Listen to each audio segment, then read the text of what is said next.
Okay, good evening, all. Just wanted to delve a little bit into the differences between capacitors and resistors and how they behave in series and parallel. Some of you I've spoken to about this already when you have capacitors in series and how we can intuitively determine how to find the equivalent capacitance for, say, these two capacitors that are obviously wired in series. Now, looking at the formulas for capacitance, this one is the one that I think is generally more useful. And the reason for that is because it tells you that capacitance depends on materials and dimensions. Materials being, your electric permittivity of free space, and then your K, which is your dielectric constant, and also the area of each plate. Um, Theoretically they're the same, and then the distance between the plates. So that determines your capacitance. Doesn't matter what charge is or voltage is, like it is in, this other equation here. You can find your capacitance if you know the charge on the capacitor and then you know the potential across the plates, but those don't determine your capacitance. And that kind of gets some people in trouble because they misunderstand the chicken and egg aspect of this and what determines what. Your capacitance will determine your charge if a given potential is placed across it, like if it's in a battery. Your capacitance will determine the potential across it if you disconnect from that battery and then you manipulate the capacitor in some way, either with the materials or with the dimensions. Okay?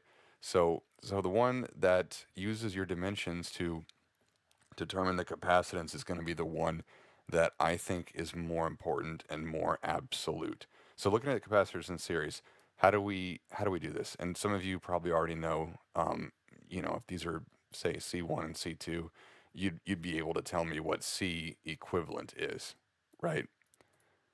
That's an equal sign. So, well, why is that? Well, look what's happening physically, like not just the geometry, but what would this actually look like? Say if this wire is a conductor here, then we can kind of neglect it for the purposes of electric field if it's a perfect conductor, and maybe we draw these capacitors closer together. And some of you have seen me do this already. And we have this infinitely thin metal plate, or if we can imagine it's infinitely thin, and we've got D1 here, and then D2 is this space right here, right? Then the capacitance would just be, assuming there's a dielectric, it could just be air, in which case it would be 1. And this is D1 plus D2. And then, of course, that would mean the capacitance would go down. And that tells you that capacitors in series are going to be a lower capacitance than the capacitor individually that has the lowest capacitance. Okay, so if you have like, maybe 3 picofarads and 5 picofarads, then your total capacitance or your equivalent capacitance of the series branch is going to be less than 3 picofarads. You know that right away without having to do any math. And of course, that looks like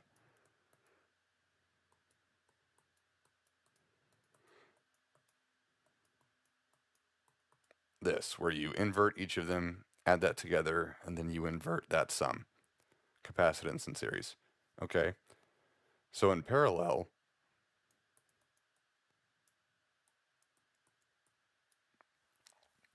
you can look at it similarly with the dimensions. And let's say that you stuck these capacitors side by side, okay? You just remove any excess geometry here. And you may already be there in your analysis of this, but you see the distance stays the same, but the area is bigger, right? So your A is going to go up, and then thusly your capacitance would go up for the equivalent parallel section we have here. So your capacitance is higher when they're in parallel, which means that your CEQ is just going to be, this is C1, this is C2, sorry. Then it's just going to be C1 plus C2. So if you're in parallel, then it's going to be greater than your single capacitor with the highest capacitance. And that's, a little bit more intuitive, I think. So that's how capacitors work. And using the dimensional analysis, that tells you logically what you can expect. So what about resistors? Okay, resistors are a little bit different. You can have them in series, or you can have them in parallel.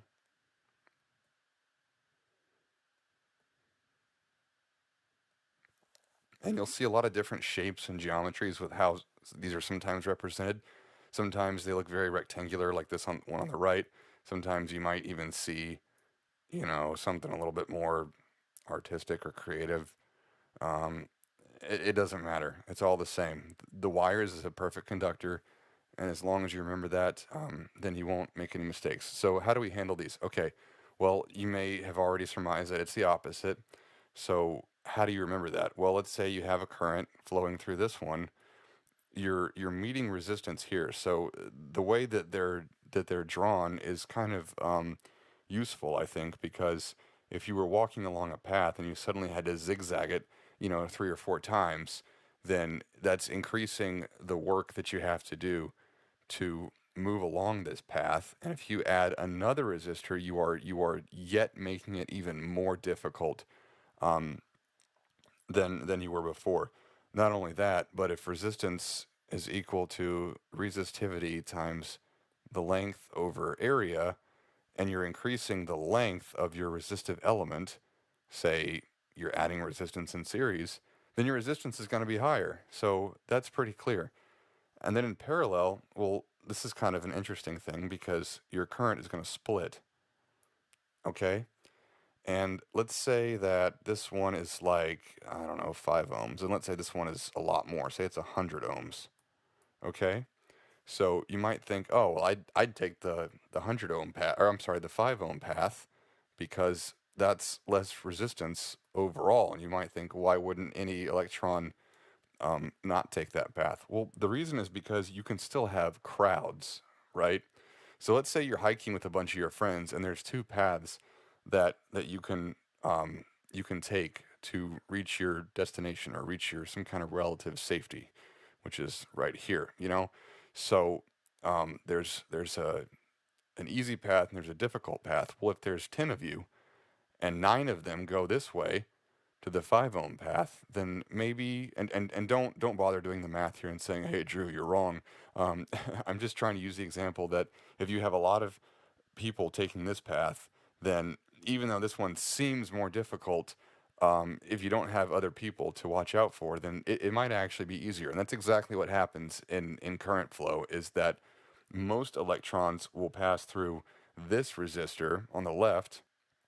Sorry, you can't see my cursor, but this resistor, and then a smaller amount will pass through the other one. And that's because even though it's a higher ohmage, overall you're still it's going to resist some flow, but it'll still have some flow through. um so it's just the natural discourse of things. So when you do resistance in parallel, you're actually going to do that crazy inversion thing you did with capacitors in series. So 1 over 5 plus 1 over 100. And again, the resistance equivalent should be less than that of the lowest one. So if we did 1/5 plus 1 over 100, let's see, that's 20 hundredths plus 1 over, so that's 21 hundredths equals 100 over 21. And, that's like a little bit less than 5, right? Because 100 over 20 would be 5.